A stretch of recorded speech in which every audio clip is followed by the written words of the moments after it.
आप सभी का स्वागत है मेरे चैनल लाइट्स आउट पर। आज हम एक्सप्लेन करने जा रहे हैं OMG 2 की कहानी। सबसे पहले तो मैं इस कहानी के राइटर, एक्टर, प्रोड्यूसर उनकी तारीफ करना चाहती हूँ, जिन्होंने एक यूनिक कॉन्सेप्ट को लाकर हमारे बीच में रख दिया है। इस तरह के कॉन्सेप्ट पर कोई रिस्क नहीं लेना चाहता, पर फिर भी उन्होंने इस कंटेंट पर रिस्क लिया। ये कहानी सेक्स एजुकेशन और मस्टरबेशन पर आधारित है। कोई भी व्यक्ति इस पर बातचीत नहीं करना चाहता। अगर आप इस पर बातचीत नहीं करेंगे और बच्चों को इसके बारे में जानकारी नहीं देंगे तो वे इसके बारे में इंफॉर्मेशन और कहीं से प्राप्त कर लेंगे और बहुत गलत प्राप्त करेंगे। कहानी शुरू होती है और हमें एक पंडित दिखाया जाता है जिसका नाम कांति है, जो एक मंदिर में पूजा कर रहा होता है। वो पूजा करने के बाद अपनी दुकान पर जाता है और जब वहाँ से निकलने ही लगता है तो वहाँ उसको एक बैग दिखाई देता है। वो वहाँ काम करने वालों से पूछता है कि ये बैग किसका है, पर वो कहते हैं कि कोई भूल गया होगा। तो वो बैग को उठाकर अपने साथ ले जाता है और जब वह घर पहुँचता है तो घर जाकर अपना फोन चार्जर पर लगाने लगता है। तो उसकी बेटी आकर चार्जर पकड़ लेती है और कहती है कि आप मेल फीमेल तो देख लीजिए, ये अटैच कैसे होगा, ये इसका चार्जर नहीं है। और वो अपना चार्जर लेकर वहाँ से जाने लगती है और उसकी नजर बैग पर पड़ती है तो वह पूछने लगती है कि ये बैग किसका है। तो कांति अपनी बेटी को बताता है कि कोई बैग दुकान पर भूल गया था तो मैं इसको संभाल के रख दूंगा। उसके बाद कांति पूजा कर रहा होता है तो उसको हॉस्पिटल से कॉल आता है तो वह बहुत घबरा जाता है। वो हॉस्पिटल पहुँचता है तो उसकी बेटी और घरवाली रो रही होती हैं और कहती हैं कि डॉक्टर साहब सिर्फ आपसे बात करेंगे। और जब कांति डॉक्टर के पास जाकर उससे बातें करता है तो डॉक्टर बताता है कि आपके बेटे ने बैगरा खाकर पूरी रात मस्टरबेशन किया है और डॉक्टर कांति को आपके बेटे का ध्यान रखने के लिए कहता है। इसके बाद कांति अपनी बेटी और बीबी को घर भेज देता है और उनसे कहता है कि हमारे बेटे ने पूरी रात पढ़ाई की जिसकी वजह से वह बेहोश होकर गिर गया है और कोई बड़ी बात नहीं है। और इसके बाद वो अपने बेटे को घर लेकर आता है जो बहुत चुपचाप सा है। आसपास की औरतें उसे खाना देने के लिए, केले देने के लिए कहती हैं कि ये बहुत ज्यादा कमजोर हो चुका है। और उसके बाद कांति अपने बेटे के बेस्ट फ्रेंड के पास जाता है और उससे सारी बात पूछता है तो उसके बेटे का दोस्त बताता है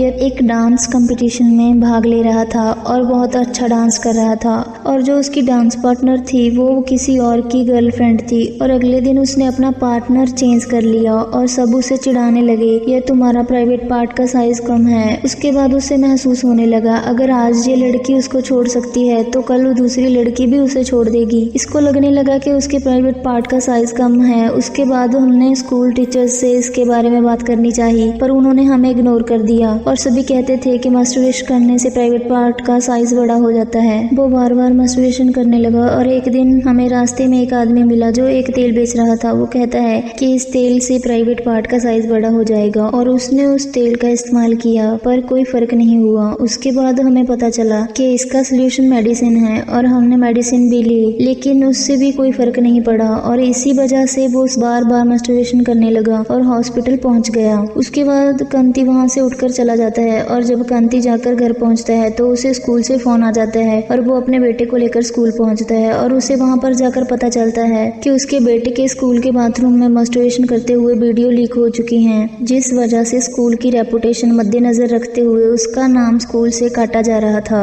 उसके बाद कांति सबसे माफी मांगता है और अपने बेटे को स्कूल में रखने के लिए सबसे विनती करता है पर उसकी कोई भी बात नहीं मानता। और उसके पास एक बड़ा पंडित बैठा हुआ है जो कहता है कि मेरी वजह से तुम्हारे बेटे का सबसे बड़े स्कूल में दाखिला करवाया था और तुम्हारे बेटे को ये सब करते हुए शर्म नहीं आई। और कहता है कि जब तक ये खबर ठंडी नहीं पड़ जाती तुम अपने बेटे और परिवार को लेकर यहाँ से दूर चले जाओ। और कांति अपने बेटे को लेकर स्कूल से निकल जाता है और अपने बेटे से कहता है कि इसके बारे में घर पर कुछ भी मत बताना। और दूसरी तरफ हम देखते हैं फिर उसके बेटे की वीडियो आसपास के सभी मोहल्लों में फैल रही थी और कुछ औरतें उसके बारे में बात कर रही होती हैं और उसकी बीबी का मजाक उड़ा रही होती हैं और उसकी बीबी को उसके बेटे की वीडियो दिखाती हैं और वह उन औरतों से कहती है कि इस बात को आगे मत बढ़ाओ। वो कहती हैं तुम्हारे बेटे को करते हुए शर्म नहीं आती तो हमें कहते हुए क्यों शर्म आनी चाहिए। और फिर उसकी बेटी भी अपने भाई की वीडियो देखती है और देखकर हैरान और शर्मिंदा हो जाती है। और दूसरी तरफ कांति भगवान से अपने बेटे के लिए मन्नत मांगने जाता है कि इस समस्या को जल्दी से जल्दी मुझसे दूर कर दो महाकाल। और वहीं पर महाकाल उसकी बात सुन लेते हैं और उसकी मदद के लिए किसी को भेज देते हैं जिसका कैरेक्टर अक्षय कुमार ने किया है और उसका नाम कृष्णा है। इसके बाद कांति अपने घर जाता है। वो अपनी पत्नी रोहिणी से कहता है कि हम जल्दी से जल्दी शहर से निकलने वाले हैं, जल्दी से जल्दी अपना सारा सामान पैक कर लो। और तभी उसे पुलिस स्टेशन से कॉल आता है कि उसके बेटे के खिलाफ FIR दर्ज हुई है और वह पुलिस स्टेशन में है। और कांति एक वकील को लेकर पुलिस स्टेशन पहुंचता है। वहां पर कृष्णा भी अपनी रिपोर्ट लिखा रहा होता है कि उसका सामान चोरी हो गया है और वह वहां पर बैठ जाता है। और वहां हमें पता चलता है कि कांति का बेटा एक चाकू लेकर उसको मारने गया था, जिसने उसकी पार्टनर को चेंज किया था और उसका मजाक उड़ाया था। पहले तो कांति का वकील उन पर बोलने लगता है कि उन्होंने बच्चे पर हाथ कैसे लगाया, उन पर ऐसी धाराएं लगेंगी। पर बाद में जब वो बताते हैं कि इस बच्चे की ये वीडियो वायरल हुई है और इसका करैक्टर सही नहीं है, तो वह भी चुप कर जाता है और समझौता करने के लिए तैयार हो जाता है। कांति के बेटे के पास ही कृष्णा बैठा था, जो उससे कहता है कि तुमने कोई गलती नहीं की और उसके सिर पर हाथ रखते हुए कहता है कि महाकाल का हाथ तुम्हारे सर पर है। और इंस्पेक्टर उसको बुरा भला बोलने लगता है, जिस हाथ से चाकू चलाते हो उसी से हाथ गाड़ी। तो कृष्णा कहता है कि यह बात तुम स्कूल से पूछो, वो इसे क्या सिखाते हैं। तो कांति कृष्णा को कहता है कि तुम इस मसले में मत पड़ो। वहाँ से माफी मांगकर समझौता कर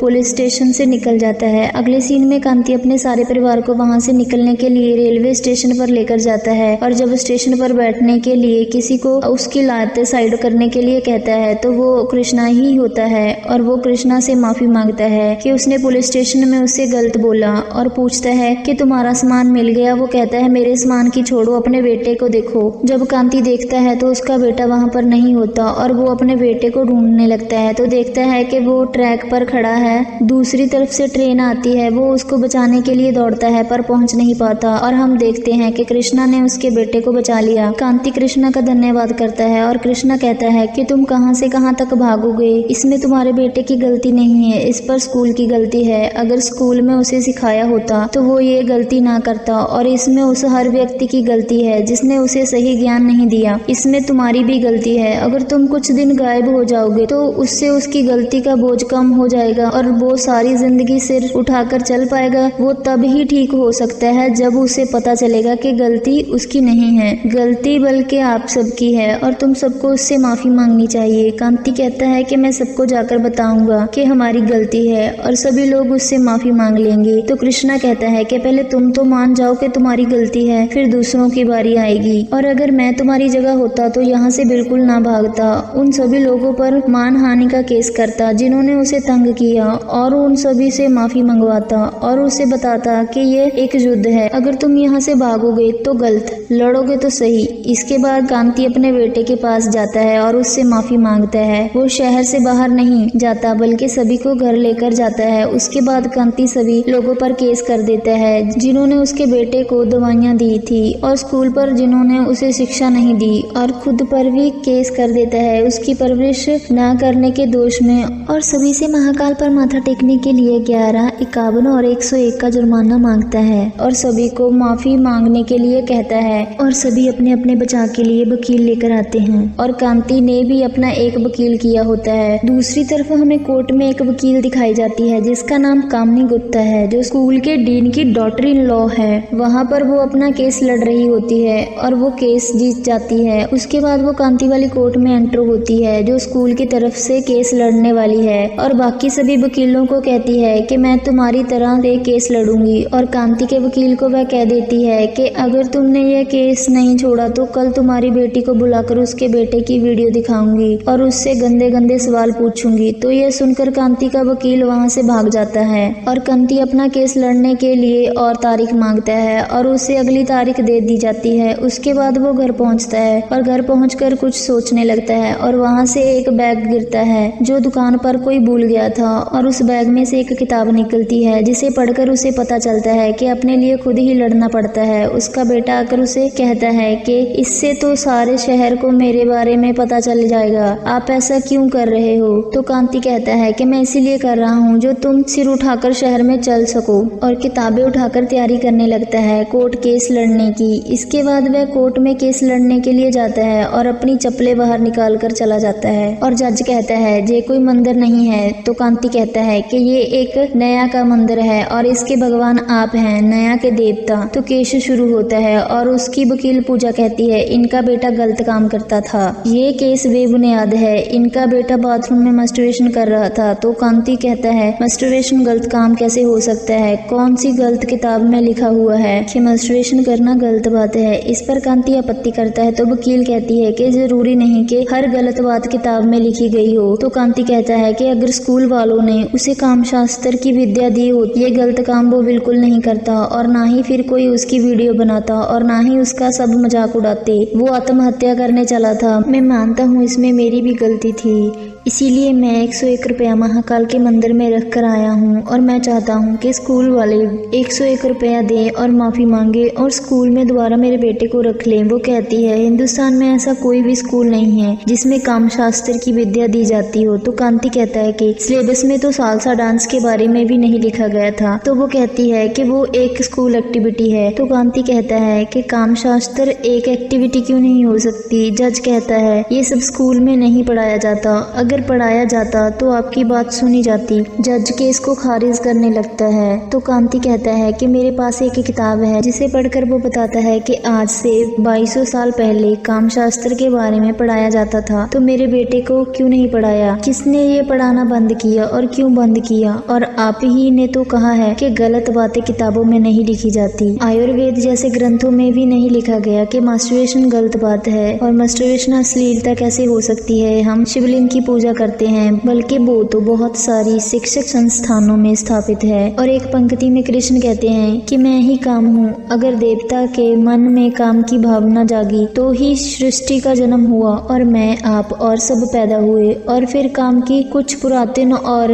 नंगी मूर्तियों की फोटो दिखाता है कि अगर ये अश्लीलता है तो पुरानी इमारतें इतना टैक्स लगाकर लोगों को क्यों दिखाई जाती हैं। धर्म, अर्थ, काम, मोक्ष, स्थानत, धर्म के 4 स्तंभ हैं। आप इससे अश्लील कैसे कह सकते हैं? इसके बाद वो वकील कहती है कि तुम स्कूल पर केस मत करो, तुम एजुकेशन सिस्टम पर केस करो। तो कांति कहता है अगर जज साहिब आपका टाटा की गाड़ी में एक्सीडेंट हो जाए, आप ड्राइवर पर केस करोगे या टाटा कंपनी पर? इसी तरह मैं स्कूल पर केस करूं या फिर एजुकेशन सिस्टम पर, बात तो एक ही है। यह बात सुनकर जज कहता है कि हाँ, इस केस में कोई बात है और इस केस को रजिस्टर कर लिया जाता है। अगले सीन में कांति अपने घर जाता है तो बड़ा पंडित उसे अपने घर से निकाल देता है। कहता है कि तुम्हारे नाम के साथ मेरा नाम नहीं जोड़ना चाहिए। इसके बाद वो किसी और के घर में चले जाते हैं। अगले सीन में कोर्ट शुरू होती है तो जज फोटो खींच रहा होता है क्योंकि उसके कोर्ट में बहुत ज्यादा भीड़ हो चुकी है। बहुत सारे लोग इस केस को देखने के लिए आए। इसके बाद केस शुरू होता है और वकील साहिबा कहती है कि मैं पहले पूछना चाहती हूँ, कोर्ट सेक्स पर खुली बातचीत करने के लिए तैयार है? बाद में कहीं कांति मुकर न जाए। तो कांति कहता है कि जो इंटरनेट पर 24 घंटे अवेलेबल है उस सेक्स पर बातचीत करने से कौन भाग सकता है। इसके बाद फिर वकील साहिबा कांति के बेटे को कटघरे में लेकर आती है और उससे पूछती है कि जो तुमने किया क्या वह सही था और जो तुमने किया उस पर जिम्मेदार स्कूल है? पर कांति का बेटा कोई जवाब नहीं देता और रोते हुए वहां से भाग जाता है। इसके बाद वह कहती है कि आपका बेटा ही इस बात पर बातचीत करने के लिए राजी नहीं है। इसके बाद कोर्ट बंद होता है तो वकील साहिबा जाते हुए कांति को कहती है कि इतना काफी है या यहाँ कल तुम्हारी पत्नी और बेटी को बुलाऊं। इसके बाद कांति अपने घर में सोने लगता है तो उसे बाहर से किसी गाने की आवाज सुनाई देती है तो वो उसे चुप कराने के लिए बाहर जाता है तो वो गाना कृष्ण गा रहा होता है। तो वो उससे कहता है कि तुमने दारू पी रखी है? तो वो कहता है कि ये तो भगवान काल भैरव का प्रसाद है। तो वो कहता है कि तुमने कितने उत्तम शब्दों का प्रयोग किया। तो कृष्ण कहता है कि सिर्फ उन शब्दों का प्रयोग करो जो कानों को सुनने में अच्छे लगे। और अगले सीन में सुबह होती है जब वो अपनी लड़की के बारे में पूछता है कहाँ है। उसकी पत्नी बताती है वो सन डांस में गई है। तो उसकी बेटी आकर कहती है कि तुम वॉशरूम नहीं कह सकती, कितना बुरा लगता है। और कांति कहता है कि सिर्फ 2 शब्द बोलो जो लोगों को सुनने में अच्छे लगे और अपनी बेटी को सारी बात समझा देता है। अगले सीन में कोर्ट शुरू होता है और उसकी बेटी को कटहरे में बुलाते हैं और उसे उसके भाई की वीडियो दिखाते हुए पूछते हैं कि तुम बता सकती हो कि तुम्हारा भाई इसमें क्या कर रहा है। तो कांति कहता है कि ये बच्ची से क्या पूछ रही हो। तो वकील साहिबा कहती है तो आप मानते हैं कि ये गलत है? कांति कहता है नहीं। तभी वह बोलने ही लगता है कि उसकी लड़की शुद्ध हिंदी में अपने भाई के बारे में बताती है कि वो क्या कर रहा है। उसका जवाब सुनकर सारे हैरान हो जाते हैं। वकील साहिबा उससे पूछती है इससे क्या कहते हैं। तो उसकी लड़की बताती है कि इसे हस्तमैथुन। तो उसकी लड़की बताती है कि इसे हस्तमैथुन या मास्टरबेशन कहते हैं। इसी तरह वो बहुत संस्कृति शब्दों से उसके सारे सवालों का जवाब देती है। वकील साहिबा पूछती है इससे क्या होता है। वो कहती है इस प्रक्रिया के दौरान शरीर से ऑक्सीडाइड डोपामिन जैसे हार्मोन निकलते हैं जिससे तेज उत्तेजना और उत्तेजना से सुख प्राप्त होता है और इस उम्र में ये आजकल सभी लोग करते हैं। और फिर वकील साहिबा कहती है कि आप अपनी बेटी को पढ़ा लिखा कर लाए हैं। तो कांति कहता है कि ये स्कूल वाले पढ़ाते तो भी ये यही उत्तर देती। इसके बाद वकील साहिबा उसकी पत्नी को बुलाकर उस पर सवाल जवाब करती है, पर वो भी अच्छे से जवाब देती है। इसके बाद वकील साहिबा एक औरत को कटघरे में बुलाती है और उससे पूछती है कि तुम्हारा बेटा कहाँ पढ़ता है। तो वो बताती है कि वो उसी कॉलेज में पढ़ता है। और वो उससे पूछती है कि तुम क्या काम करती हो। तो वो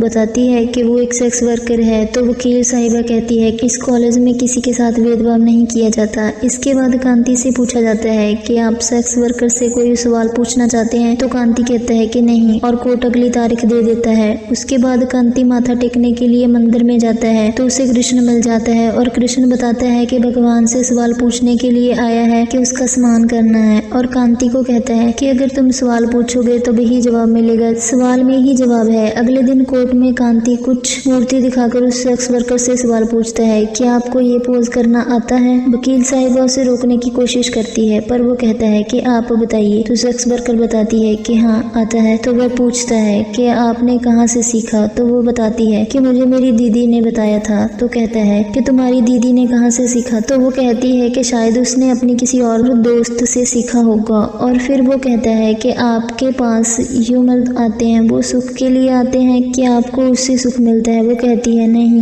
उनमें से कुछ को तो पता भी नहीं होता कि क्या करना है, वो तो अपना रोने के लिए आते हैं, उनको क्या पता स्त्री का मन कैसा होता है। तो वो कहता है कि अगर आपको पता हो कि क्या करना है और स्त्री का मन कैसा होता है तो शायद आपको सुख की प्राप्ति हो। तो वो कहती है हाँ। और फिर कांति भी कहता है कि हाँ यही बात मैं कहना चाहता हूँ कि इस बात की शिक्षा देनी चाहिए। और इसके बाद फिर उस वर्कर से पूछता है कि आप अपने बच्चों को कहाँ देखना चाहेंगी जो आपके पास जिस्म को नोचने आते हैं, जो औरतों के मन के बारे में नहीं जानते, या फिर उनमें जिनको कामशास्त्र की जानकारी हो और वह अपने प्रेमी की इज्जत करें और उसके मन के बारे में सब जानते हों। सबके बाद कांति उस तेल बेचने वाले को बुलाता है और वो तेल वाला खुलेआम वहाँ पर अपनी एडवर्टाइजमेंट करके दिखाता है जिससे गंदे शब्दों का बहुत प्रयोग होता है और तो वहीं उसे चुप करवा देता है। उसके बाद वो कटहरे में डॉक्टर को बुलाता है जिसने ये मेडिसिन दी थी। तो वह डॉक्टर से पूछता है कि इस तेल में क्या है। डॉक्टर कहता है कि वो तेल तो जूसलेस है। तो वो डॉक्टर को कहता है कि आपको मालूम है कि मेडिसिन से साइज बड़ा होता। वो कहता है कि आप ये मेडिसिन क्यों बेच रहे हैं। वो कहता है वो तो कंपनी की है।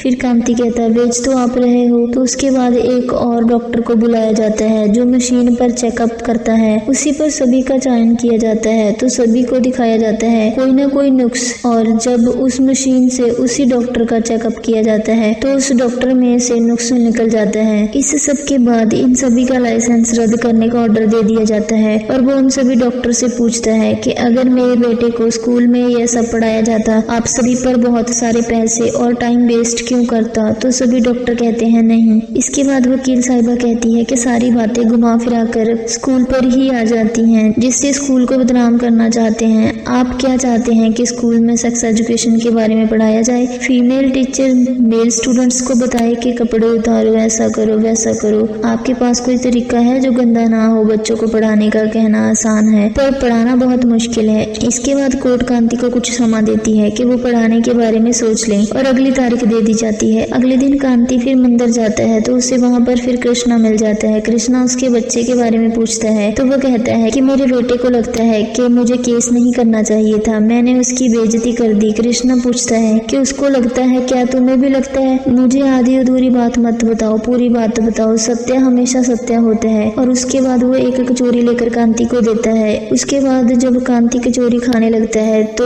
अखबार पर न्यूज देखता है जिसमें एक लड़की के बारे में लिखा होता है कि मैं पहली बार अपने बॉयफ्रेंड से मिली, मैंने उसे किस किया, ऐसी ऐसी खबरें। इसके बाद अगले दिन कोर्ट में एक चित्र लेकर जाता है जिसे देखकर वकील साहिबा आपत्ति करती है। तो वो कहता है कि ये हर स्कूल की दीवार पर हर साइंस रूम में लगा हुआ है, आप इस पर आपत्ति कैसे कर सकती हैं। जो भी बताना है सब बताओ, पूरा बताओ, सत्य बताओ, इसमें कुछ भी छिपाने की जरूरत नहीं है। उसके बाद वो एक अखबार दिखाता है जिसमें ऐसी न्यूज होती है कि मैं पहली बार मिली, पहली रात और सब बातें बताता है और कहता है ये बातें अखबार में हो सकती हैं, अखबार में अश्लीलता नहीं और स्कूल की किताबों में अश्लीलता कैसे हो सकती है। और बताता है जैसे अखबार किसी का नहीं, इस स्कूल के डीन का ही है जो जो इस अखबार के भी मालिक हैं। इसके बाद कोर्ट अगली तारीख दे देता है। इसके बाद कांति का केस भारी हो जाता है, उस पर बहुत सारे लोग केस कर जाते हैं और स्कूल वाले उसको मिलकर रिश्वत देने के लिए बुलाते हैं। इसके बाद उसे डराकर रिश्वत दे दी जाती है और जब वो वापस आ रहा होता है तो उसका एक्सीडेंट हो जाता है और वो एक बेड पर पड़ा होता है। तो कृष्ण उसे आकर बताता है कि वो बिक गया जिसके पीछे सारी दुनिया थी, और उसके बाद वो दुनिया दिखाता है कि जज के पास जाकर स्कूल वालों ने बताया कांति पैसों में बिक गया, वह कोई सेक्स एजुकेशन के बारे में नहीं पढ़ाना चाहता था। और कृष्णा कहता है जैसे कुछ बुरे काम हुए हैं वैसे कुछ अच्छे भी हुए हैं। जो बड़ा पुजारी था वो एक अपनी छोटी पोती से पूछ रहा होता है कि तुम्हारे साथ क्या क्या किया, तो वह बताती है कि मामा ने मुझे यहाँ किस किया, यहाँ किया, जिससे पता चलता है कि उनके मामा ने उसके साथ गलत किया, जिससे उस पुजारी को महसूस होता है कि बच्चों को सेक्स एजुकेशन देनी जरूरी है। इसके बाद कांति को महसूस होता है कि उसे अपने बेटे के बारे में सोचकर उनसे चेक नहीं लेना चाहिए था। इसके बाद कृष्णा उसे अपनी गाड़ी में ले जाकर कोर्ट के पास पहुंचाता है और वो कोर्ट के सामने पहुंच जाता है जहां पर लाखों लोगों की भीड़ लगी थी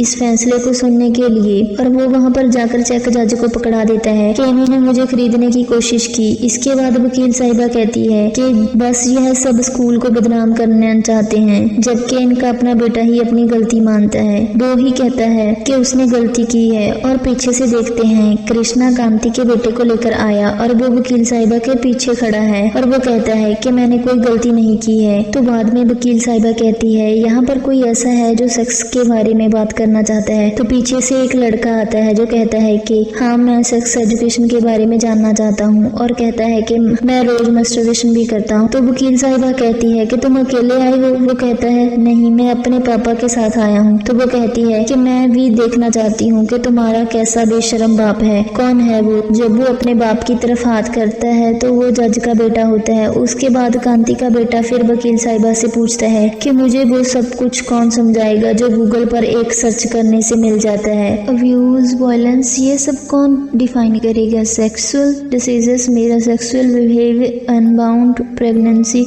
गुड टच बैड टच, किसी का वीडियो बनाकर अपलोड करना जो मेरे साथ हुआ। मैं नहीं चाहता जो मेरे साथ हुआ वह किसी और के साथ हो और किसी और को यह सहना पड़े। उसके बाद कांति केस जीत जाता है और स्कूल वाले उसे 11 और 21 और 101 देते हैं और उसके बाद वो सारे पैसे कृष्णा को दे देता है और क्योंकि उसे पता है कृष्णा ही भगवान है। और फिर कृष्णा उनसे अपना सामान वापस मांगता है। वो पूछते हैं कौन सा सामान? तो वो कहता है वो बैग जिसमें तुम्हें सारी किताबें मिली थी, जो उन्हें दुकान पर मिला था, जो कोई भूल गया था। पर फिर वो बैग कांति के बेटे को देकर चला जाता है।